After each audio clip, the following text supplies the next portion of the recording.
एक बार की बात है, एक गांव में रमेश नाम का एक आदमी अपनी पत्नी शारदा के साथ हंसी खुशी एक घर में रह रहा था। शारदा माँ बनने वाली होती है और कुछ दिनों बाद वो एक बच्ची को जन्म देती है। शारदा की बेटी बिल्कुल काली पैदा होती है, पर शारदा और रमेश फिर भी उसे बहुत प्यार करते हैं और उसका नाम मुस्कान रखते हैं।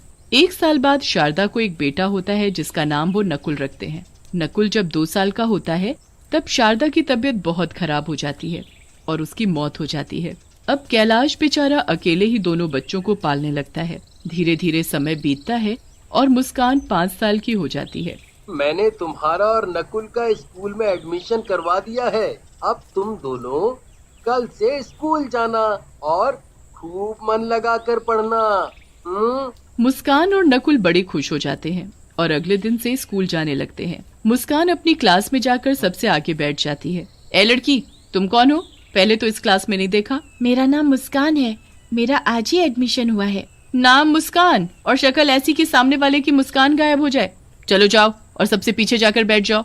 तुम्हारी ऐसी काली शक्ल देखकर मैं पढ़ा भी नहीं पाऊंगी। मुस्कान बेचारी बड़ी उदास हो जाती है और पीछे जाकर बैठ जाती है। जैसा उसने सोचा होता है उसके साथ वैसा बिल्कुल भी नहीं होता।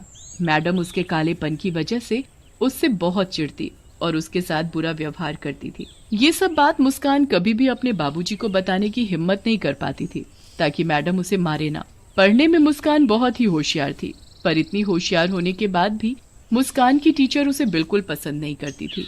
एक दिन जब मुस्कान और नकुल दोनों स्कूल जा रहे होते हैं तो मुस्कान गलती से अपनी कॉपी घर भूल जाती है। स्कूल में मैडम जब सब बच्चों को एक एक करके बुलाती है तो मुस्कान की बारी भी आती है। मुस्कान अपना पूरा बैग छान मारती है पर उसे कॉपी कहीं नहीं मिलती। अब वहाँ खड़े खड़े क्या कर रही हो? जल्दी कॉपी लेकर आओ। मैडम जी, वो मैं कॉपी लाई थी और सारा काम भी किया था, पर कॉपी नहीं मिल रही। तुम जैसे बच्चों के बहाने मैं खूब जानती हूँ। आओ अभी का अभी इधर आओ। मुस्कान डरते डरते मैडम के पास जाती है। उस दिन तो मैडम ने अपने पास एक कांटों से भरी डंडी रखी हुई थी। अपने हाथ आगे करो।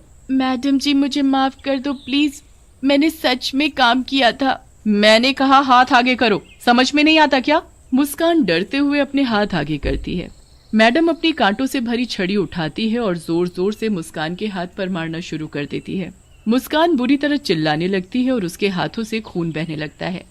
मैडम जी, मत मारो, मुझे मत मारो, माफ कर दो मैडम जी, मुझे माफ कर दो।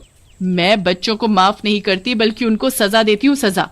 और तुझ जैसी काली कलूटी को तो डबल सजा मिलनी चाहिए। मैडम मुस्कान को इतना मारती है कि मुस्कान खूनम खान हो जाती है। रोज मुस्कान की मैडम उसे ऐसे ही मारती और एक दिन तो हद ही हो गई जब मैडम ने सजा देने के लिए उसे स्कूल की छत पर नंगे पांव धूप में खड़ा कर दिया। मुस्कान की हालत इतनी बुरी हो गई कि वो चक्कर खाकर छत से नीचे ही गिर गई और तड़प तड़प कर मर गई। उस वक्त कैलाश 2 दिन के लिए शहर गया होता है। ये खबर सुनकर वो दौड़ा चला आता है, पर आने के बाद उसे ना ये पता चलता है कि उसकी बेटी की मौत कैसे हुई और ना ही उसे अपनी बेटी की शक्ल देखने को नसीब होती है, क्योंकि गांव वाले ही उसका क्रियाकर्म कर देते हैं। कैलाश को मुस्कान की मौत का बहुत दुख होता है और वो उसके लिए बहुत रोता है। कुछ दिन बाद वो नकुल को स्कूल छोड़ने जाता है। वो नकुल को छोड़कर जा ही रहा होता है कि उसे स्कूल की छत के किनारे एक भयानक शक्ल की काली सी चुड़ैल बच्ची दिखती है। कैलाश जल्दी से भागकर पास जाकर देखता है तो वहाँ कोई भी नहीं होता।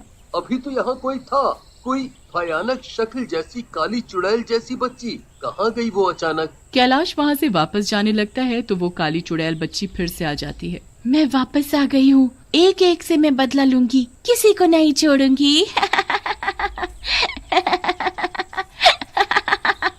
सब बच्चे क्लास में पढ़ रहे होते हैं।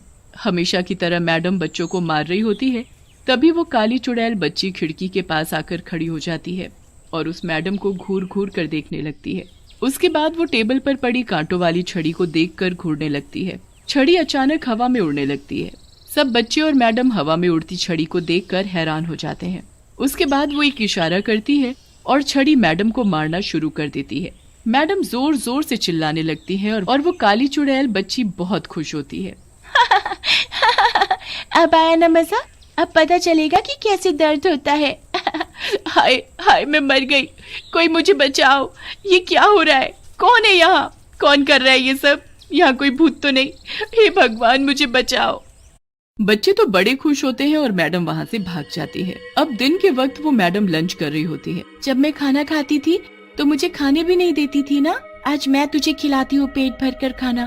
काली चुड़ैल बच्ची अपना हाथ गोल गोल घुमाती है और सारा खाना हवा में गोल गोल घूमने लगता है। अरे अरे ये क्या हो रहा है? ये कैसे हो सकता है? यहाँ पक्का कोई भूत है। कितना मजा आ रहा है तुझे ऐसे देखकर। अब मैं रोज ऐसे ही करूंगी। मैडम को आसपास कोई दिखाई नहीं देता। वो खुद को बचाने की कोशिश करती है पर मैडम के हाथ पैर नहीं हिल रहे होते। पूरा दिन वो काली चुड़ैल उस मैडम को ऐसे ही परेशान करती है। अब रात हो जाती है और मैडम अपने घर आराम से सो रही होती है। तभी वहाँ चुड़ैल बच्ची आती है और बेड के पास जाकर खड़ी हो जाती है। मेरे रंग की वजह से मेरे साथ इतना बुरा बर्ताव किया, अब मैं बताऊंगी कि कोई ऐसा करे तो कैसा लगता है। चुड़ैल बच्ची अपना हाथ मैडम के मुंह के आगे गोल गोल घुमाती है और मैडम का रंग सुर्ख काला पड़ जाता है। चुड़ैल बच्ची ये देख बड़ी खुश होती है। अब देखना अपनी शक्ल, तब पता चलेगा मुझे कैसा लगता था। अब महसूस करना मेरी तकलीफ। अगली सुबह जब मैडम शीशे में खुद को देखती हैं तो उसके होश ही उड़ जाते हैं। वो जोर जोर से चिल्लाने लगती है, ये क्या हो गया? मैं काली कैसे हो गई? मैडम रगड़ रगड़ कर अपना मुंह धोती है पर उसका रंग वैसे का वैसा ही रहता है। उसे बिल्कुल समझ नहीं आ रहा होता कि रातों रात उसका रंग काला कैसे पड़ गया। वो जैसे तैसे अपने मुंह पर ढेर सारा पाउडर लेकर स्कूल जाती है ताकि उसका काला रंग छुप सके। पर जैसे ही स्कूल पहुंचती है तो चुड़ैल काली बच्ची उसका पहले से ही वहाँ इंतजार कर रही होती है। कब तक अपने इस रंग को छिपाएगी? इसे तो मैं अभी सबके सामने ला देती हूँ। चुड़ैल बच्ची अपने जादू से बारिश शुरू कर देती है और मैडम का सारा मुंह धुल जाता है। मैडम को ऐसे देख सब बच्चे उन पर हंसने लगते हैं। मैडम जल्दी से छुपते छुपाते क्लास में जाती है और किताब को मुंह के आगे रखकर पढ़ाने लगती है ताकि उसे कोई देख न सके। चुड़ैल बच्ची वहाँ भी आ जाती है और जादू से मैडम के हाथ की किताब उड़ाकर गिरा देती है। बच्चे मैडम को देख बहुत तेज हंसने लगते हैं। क्यों हंस रहे हो? तुम्हें उससे क्या? काली हूँ तो क्या किसी के कालेपन का मजाक उड़ाना चाहिए? चुपचाप बैठकर पढ़ाई करो। मैडम क्लास से बाहर जाने लगती है कि तभी पीछे से एक बच्चा बोलता है, जब खुद मुस्कान के कालेपन का मजाक उड़ाती थी तब ये बात नहीं पता थी क्या मैडम को?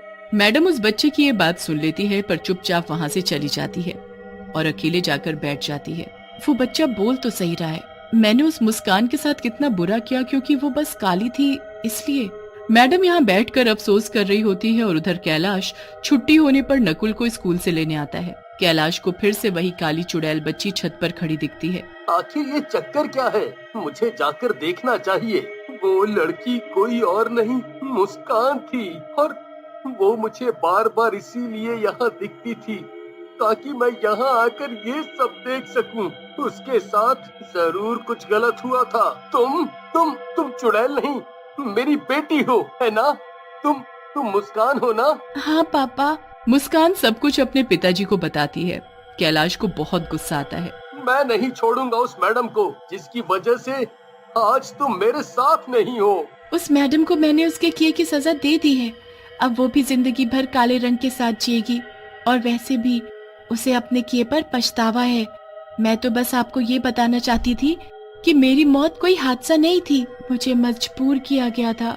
कैलाश उसी वक्त मैडम के पास जाता है पर वो मैडम उसे कहीं नहीं मिलती। उसके बाद वो पता करता है तो पता चलता है कि मैडम हमेशा के लिए स्कूल छोड़कर चली गई है। कैलाश निराश होकर घर जाता है तो वहाँ मैडम उसका इंतजार कर रही होती है। कैलाश को देखते ही वो हाथ जोड़कर रोने लगती है। मुझे माफ कर दो, सब मेरी वजह से हुआ है। मैंने बहुत बुरा किया था आपकी बेटी के साथ, पर मुझे बहुत पछतावा है। आप मुझे कोई भी सजा दे दो, मुझे मंजूर है। कैलाश मैडम को सब बताता है। मैडम वहाँ बैठकर बहुत रोती है और तभी चुड़ैल बच्ची वहाँ आती है। अगर पछतावा है तो जाओ, बच्चों को शिक्षा दो, कभी किसी के साथ ऐसा व्यवहार मत करना। मुस्कान, मैं ऐसा ही करूंगी। मुझे अपने किए पर जिंदगी भर अफसोस रहेगा। मैडम उसके बाद एक ऐसे स्कूल में नौकरी करती है जहाँ विकलांग बच्चों को पढ़ाया जाता है। वो उन्हें खूब प्यार करती है और उसके अच्छे व्यवहार के साथ साथ उसका काला रंग भी फीका पड़ता जाता है।